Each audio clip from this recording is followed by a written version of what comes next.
Structure of a curriculum.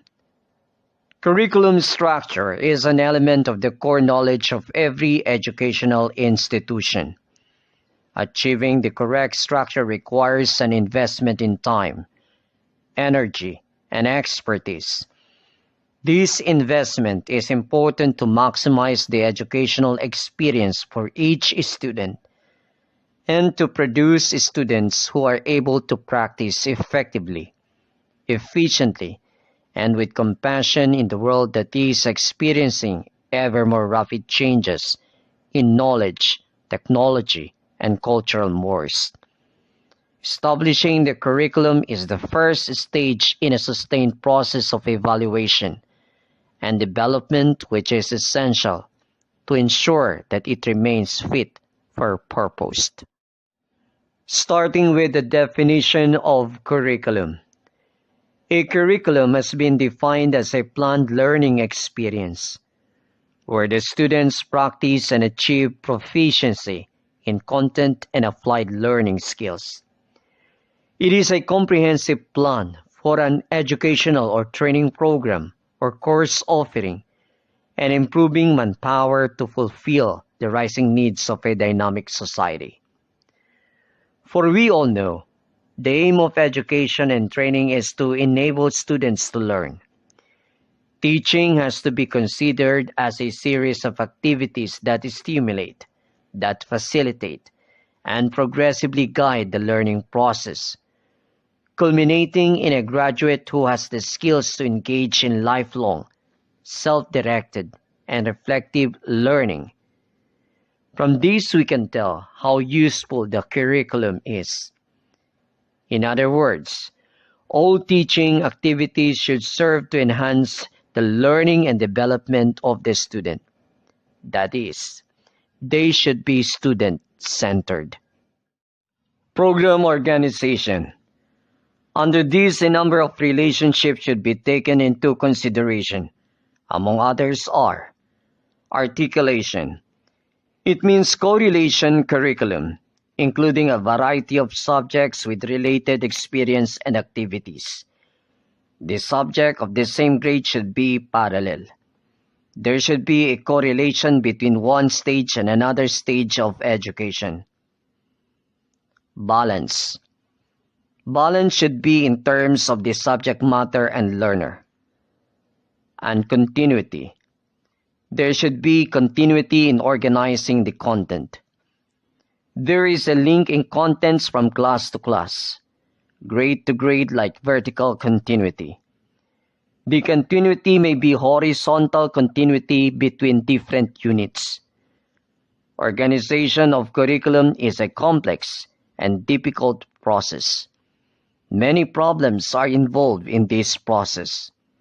These are content and learning experience. Length. Emphasis to complete subject matter. Number of lectures. Number of topics. Number of hours are assigned. Clearly, scheduling the time allocated during a year, a module and a week, and even a day is an essential part of structuring. It also means that structuring a curriculum or a program should not be driven principally by tradition or convenience or by the preferences and wishes of individual teachers. Flexibilities. Primarily for the purpose of innovation and advancement. Flexibilities and changes in curriculum can be brought by individual and social needs, socio-political factors, evaluation of curriculum, educational commissions, and policies. Basically, there are three approaches to achieving a flexible curriculum, according to current trends. First, designing a curriculum that allows for flexible modes of participation on the part of the students. That is flexibility over place of study, flexible time scales for study and timing of assessments. Second, negotiated outcomes. Content remains relatively stable, but assessment is flexible according to learners' goals. Third, negotiated curriculum or learning path. Outcomes and final assessments remain relatively stable, but learners can work towards this as they wish. Often but not always, this involves separating course content tasks, including assessment tasks, and support so that they can be recombined flexibly to suit learners' needs. From that, you can draw and see some challenges in the process. One is that this approach overlaps with the concerns of the transforming the curriculum through technology. Curriculum Delivery Program. Assessment System. The ongoing process of gathering, analyzing, and reflecting on evidence to make informed judgment about the achievement or capabilities of individuals and cohorts. From my experience as a teacher for 25 years and understanding, I can say that assessment plays an integral role in improving learning and informing teaching.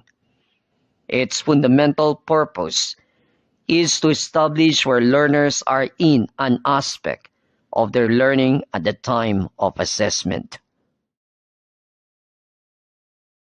Entry requirements. Expected level of performance and the skills acquired. It involves a measurement or judgment of a student's knowledge, skills, and attitudes. Allow me to add on this presentation the principles of learning and teaching, refined and enumerated by Kirsten, that from my readings and research found to be very much important in structuring a curriculum. Please see the slide. These principles of learning and teaching are the governing elements for an effective curriculum. To make it short, these from which the structure of a curriculum were broken down. As for my understanding, these principles should influence the structure of the curriculum and the teaching methods adopted. Why? Because they represent the way a lecture or a workshop should be structured, the way a module should be shaped, and finally, how the different modules or units should be arranged in a curriculum. It is clear that in this way, structuring not only determines the sequence in which subjects are presented, but also determines the methods of teaching that fits a subject best, and how the time available should be devoted to the different activities students need to master. As learning takes place principally during self-study, time for self-study is essential. Not only should there be sufficient time for self-study, but it must also be appreciated that the scheduling and guidance of self-study activities is important. Self-study must be followed by effective evaluation. Otherwise, excessive or poorly directed self-study may lead to inadequate or inappropriate learning. Remember, contact hours are necessary to encourage students to learn, as without interaction with teachers, the average students will not study regularly. Meaning, the number of self-study hours decrease as contact hours increased. As for the structure of a curriculum, it is the way in which the curriculum is organized, including the subjects of learning areas, when they must be studied, and the pattern in which they must be studied. The curriculum may be composed, for example, of core and elective subjects studied, with some variation between grades. It may also comprise cross-cutting or cross-curricular themes. For the structure to be effective, I believe it is imperative to consider that the curriculum should have clear topic and purpose that is appropriate for the age of the students and the environment in which the curriculum will be taught. Developing a curriculum can be quite challenging, especially when expectations have such a large range. I believe everyone will agree with me with that. Again, No matter the situation, it is important to start with a general topic and bring in more details with each step. Presenting you the 5 basic components that experts in the field of education believing must consider in framing or structuring a curriculum that is ideal. First, needs for the learners and society. Second, aims and objectives. Third, choice of content or subject matter. Fourth, teaching learning methods. And fifth, evaluation. The said basic components are equally important and integrally affecting each other to the general outcome of a curriculum. Considering such, in the structuring of any plan or program is indeed vital and highly recommended. Relative research and studies conducted in the past, even at current time, can prove and guarantee that. Showing you the illustration showcasing the structure of a curriculum, depicting the important parts and concern for better learning experience. Let me now briefly discuss each of these parts that made up the structure of a curriculum. Target group. The students who are in need or going to learn the particular curriculum. It includes the process of developing a rationale for the course. Let's have an example so we can learn and understand better what is meant by target group.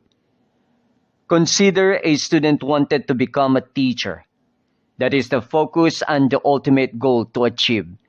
And from this, the framing of the curriculum must start and develop accordingly, making it useful and functional for the prospective teachers.